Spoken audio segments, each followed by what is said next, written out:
Miguel de Samaniego García, joven influencer, vocero del PAN.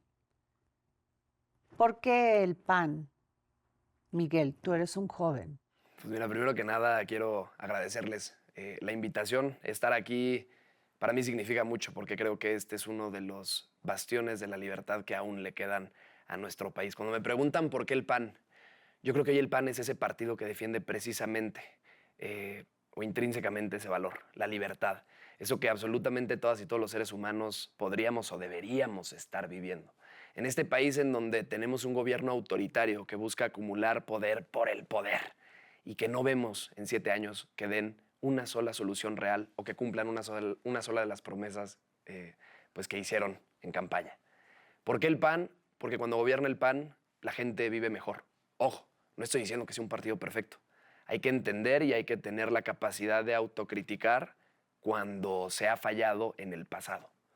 Pero creo que si queremos que las cosas cambien en México, tenemos que hacerlo desde adentro. Si queremos que la política en este país sea distinta, redefinir lo que la gente piensa cuando les hablas de política, tenemos que hacerlo desde adentro, porque si no lo hacemos desde adentro, muy difícilmente vamos a poder cambiar las cosas. Entonces, involucrarnos. ¿Por qué el PAN? Porque es el partido que más se acerca con mis ideales. ¿Cuáles son tus ideales? Pues mira, yo primero que nada defiendo a la patria, defiendo a la familia, defiendo a la libertad. Soy una persona que cree que este país sí puede vivir una mejor etapa, que sí podemos vivir en un México mejor.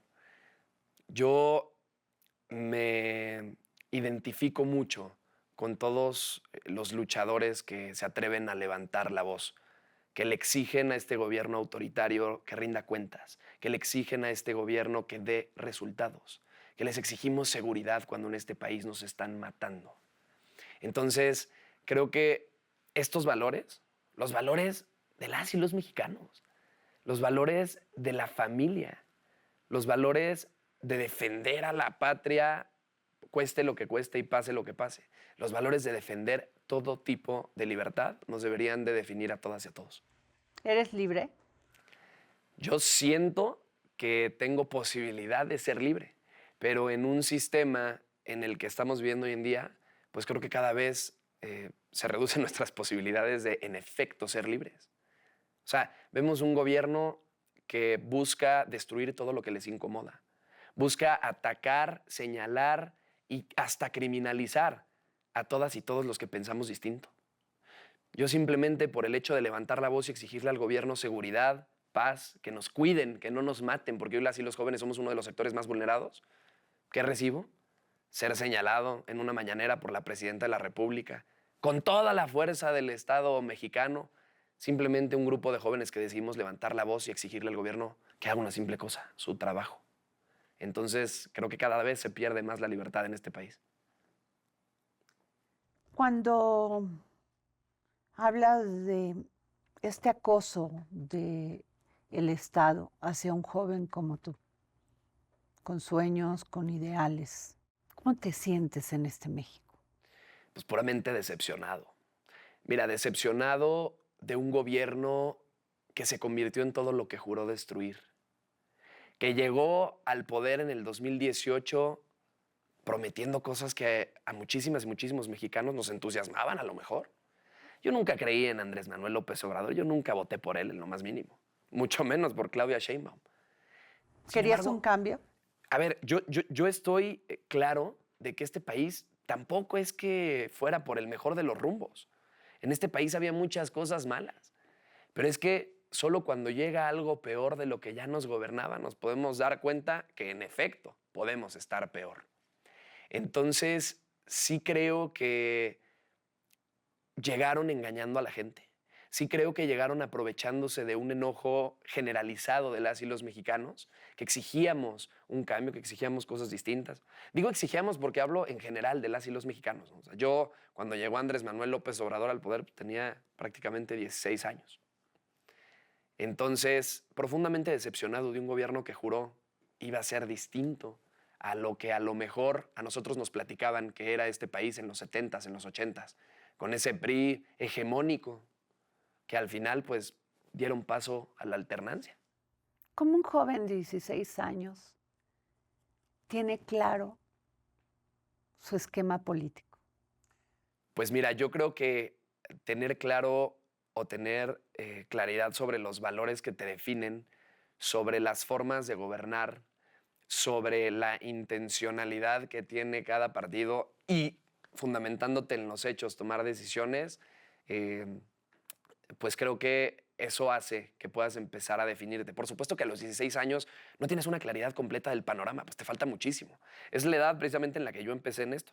Yo tenía 16 ¿Cómo años. empezaste? Yo tenía 16 años cuando participé por primera vez en una campaña presidencial, que fue la de Ricardo Anaya, en un grupo que se llamaba Anayistas al Frente, ¿no? Yo, pues, empecé a caminar, yo soy del Estado de México, empecé a caminar el Estado de México, platicaba con gente y de pronto ya iba con candidatos a presidentes municipales, acompañándolos, etcétera, etcétera, etcétera. Y pues así fui abriéndome camino, conociendo cada vez más comunidades, más municipios, conociendo a la gente, platicando de cerca con la gente. Y pues fue ahí donde empecé a darme cuenta que esto del servicio público pues era una cosa que a mí me llamaba muchísimo la atención. Es el pilar fundamental para poder cambiar las cosas en este país. Ahora, hay que darle rumbo, hay que entender cómo, dónde y hasta cuándo, o qué tanto el Estado se debería de meter en ciertas cosas. Hoy tenemos un Estado que le juega a ser empresario y nada más tira el dinero de las y los mexicanos. No lo digo yo, pues ahí están las pérdidas millonarias de Pemex, las pérdidas millonarias del Tren Maya, las pérdidas millonarias con la cancelación del aeropuerto de Texcoco, el AIFA que nada más no despega, la refinería que nada más no refina, Mexicana de Aviación. Un fracaso tras otro de este gobierno de cuarta. Miguel, es importante que le digas a quienes te están viendo en este momento también tu opinión sobre estos gobiernos del PAN que no han funcionado y que no tienes nada tú que ver con ellos, porque ni fue en tu tiempo, ni estabas tú participando Mira, justo esa es una de las cosas y que que yo... te deben de cuestionar seguramente. Es una de las cosas, sí, es una de las cosas que más me cuestionan, ¿no? A mí me dicen muchísimo, oye Miguel, ¿dónde estabas tú cuando Felipe Calderón inició la guerra contra el narcotráfico? Pues bueno, por ahí del 2007, 2008 que empezó este tema, Calderón fue presidente del 2006 al 2012, pues yo tendría aproximadamente entre 4 y pues 7, 8 años, no sé si a esa edad querían que yo estuviera marchando o manifestándome Claro. por la violencia que vivía el país. Mira, ¿qué sí creo?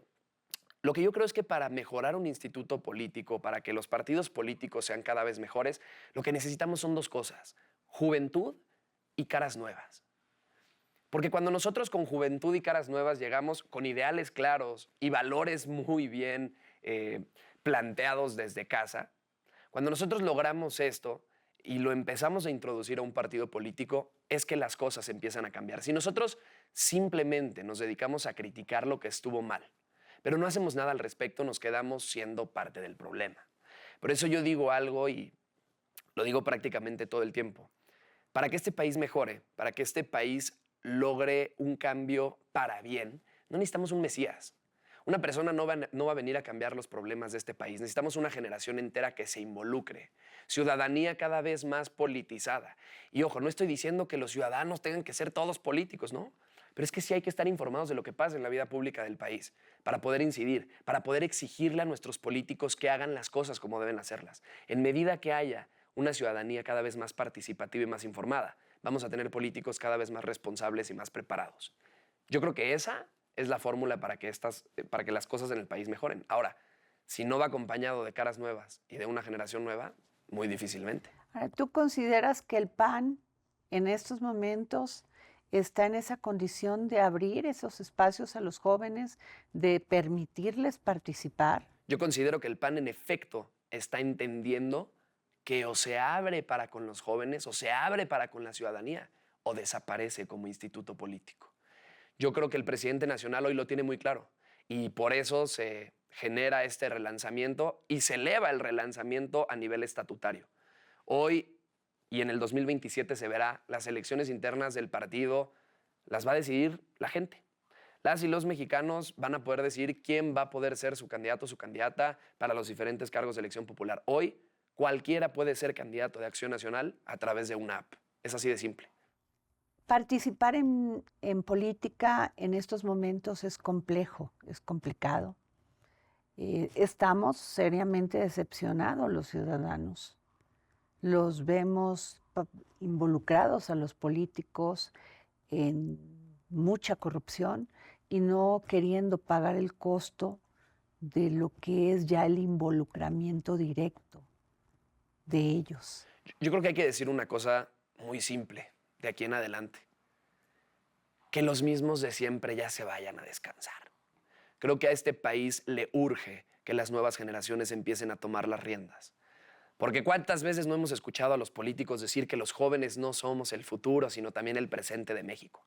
Pues yo la invitación que le hago a los liderazgos partidistas de todos los colores y a las personas que hoy están en cargos públicos es, si ya pasó su tiempo, si ya pasó su etapa, si ya hicieron lo que tenían que hacer o ya intentaron hacer lo que tenían que hacer y no lograron los cambios necesarios, que se hagan a un lado, que le dejen a esta nueva generación tomar las riendas y hacer lo que de una vez por todas le conviene a este país que se haga, que es trabajar con valores claros, con verdad, sin miedo, echándonos para adelante y teniendo bien claro que a este país lo que más le hace falta, lejos de ideologías, lejos de si gobierna la izquierda, la derecha, el partido guinda o el partido azul, lo que más le hace falta a este país es que lleguen gobernantes eficientes, que resuelvan y que simple y sencillamente lleguen a entregar un país mejor del que recibieron. Miguel, ¿cómo puede un joven político que accede a un cargo de elección popular y luego al poder, con esa responsabilidad de administrar, de generar paz, de generar confianza de la ciudadanía, cómo puede abstenerse o no ser tentado por la corrupción? Es uno de los problemas más grandes que le ha afectado a nuestro país las últimas décadas. Es brutal el tema de la ¿Qué corrupción, tiene que hacer un sobre joven? todo porque llegan y dicen que van a resolver las cosas y terminan siendo más corruptos.